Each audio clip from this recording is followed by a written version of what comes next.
So either one, Senator Heinrich, Senator Lujan, thank you very much for coming to Ruidoso and seeing what has happened here. You've taken a driving tour of all the affected areas.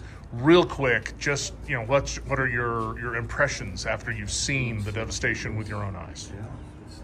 I think when you see the videos that were posted, and those made it around really fast,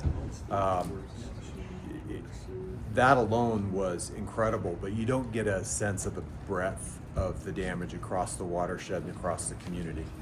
And so being able to be here on the ground and see the scale of what needs to be rebuilt really gives you a sense of, we're gonna need to be in this for the long term, and that means the feds, the state, the county, the village, we're all going to have to be a team and work together and be committed to this for the long term.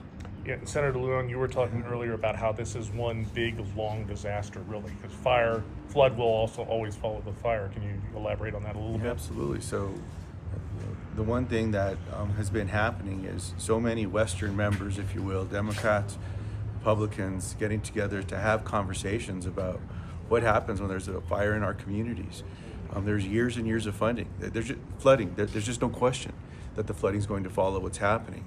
And so looking at how FEMA's looked at these issues and things of that nature, it's clear that there needs to be a new chapter in FEMA to fire that says it's fire and flood. There's not a question, and it's a matter of years. It's not 1 year. Because what happens now is when there's a fire and then there's flooding that follows it, you might get some waivers and get some support that same period. And then next year there's another flood, and then it takes a whole other act, a whole other study. People come in, they treat it like a whole different event. It's one event, and that's just the way that this should be treated. So the Western members that continue to work together, Senator Heinrich has been leading many of these initiatives. He's the ranking member on the committee of jurisdiction. He will be the chair of that particular committee.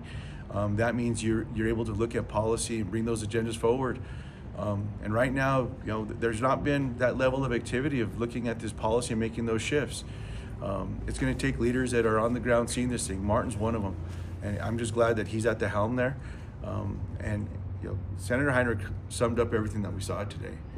It's absolutely devastating. It's one thing to see this in a photo or a video, but my God, when you see that devastation of what's happened, and then what may come in a couple days. Yeah, with some more rain, it's horrific, and one of the things everyone that needs to work together. Obvious to Senator Lujan, and as someone who's a former engineer, it's like we can't keep building. Yeah. We need laws in place that allow us to build to where we are now, not build what was there before, because this watershed has changed. The climate has changed, and we need to be able to build back what we need now, not just what was there before, because that's just not going to survive another flood event. Yeah. And from a financial perspective, it's going to save money. Yeah. If it's just done the right way, it's going to save resources. It's not going to cost more resources in the long run. In the long run, that's right. It'll cost more up front, but then they'll save you on the back end. Yes, sir. Yes, true. All right. Thank you.